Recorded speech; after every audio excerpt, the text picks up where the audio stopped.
नमस्कार, आपके साथ मैं हूं दीपिका।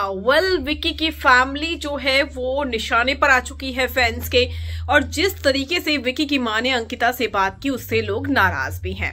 लेकिन इन सारी चीजों के बीच में एक इंटरव्यू तेजी से वायरल हो रहा है। दरअसल घर से बाहर आने के बाद विक्की की मॉम ने इंटरव्यूज भी दिए हैं, और उस इंटरव्यू में उन्होंने अंकिता और मुनव्वर की दोस्ती पर सवाल उठा दिया है।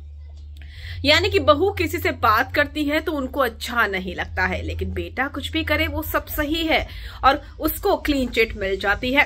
तो यही अंतर दिखाई देता है बेटे और बहू में साफ तौर पर। और टिपिकल सास है अंकिता की सास, जिन्हें ट्रोलिंग से भी कोई मतलब नहीं है, बल्कि उनको तो मतलब है सिर्फ और सिर्फ अपने बेटे से। क्या कुछ कहा है उन्होंने अंकिता और मुनव्वर की दोस्ती पर, क्यों कटघरे में खड़ी हो गई है उनकी खुद की बहू, और खुद खड़े करने वाले वही लोग हैं। चलिए दिखाते हैं आपको। अगर आपने सब्सक्राइब नहीं किया है तो जल्दी से कर लीजिए, ताकि सारी की सारी लेटेस्ट खबरें आप तक पहुंचे जल्द से जल्द।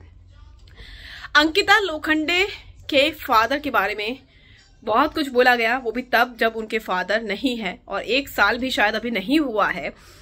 इन सारी चीजों के बीच अंकिता की सास बाहर आई, उनसे पूछा गया कि मुनव्वर और अंकिता की दोस्ती पर आपका क्या कहना है। उन्होंने कहा देखकर अच्छा नहीं लगता है, सही नहीं है ये दोस्ती। उसके बाद उनसे पूछा गया कि आपकी बहू ने मनारा और विक्की की दोस्ती पर सवाल उठाए हैं, तो उन्होंने कहा कि विक्की की ऐसी कोई दोस्ती है ही नहीं, और विक्की किसी के ऊपर ऐसे टंगता नहीं है, लटकता नहीं है, और विक्की जो है वो अपने गेम पर ध्यान देता है। ऐसा नहीं है, विक्की की ऐसी दोस्ती मनारा के साथ नहीं है। लेकिन अंकिता और मुनव्वर की दोस्ती अच्छी नहीं लग रही है।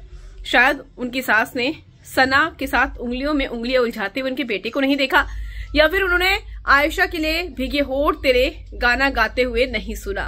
वो सारी चीजें क्यों नजरअंदाज कर दी।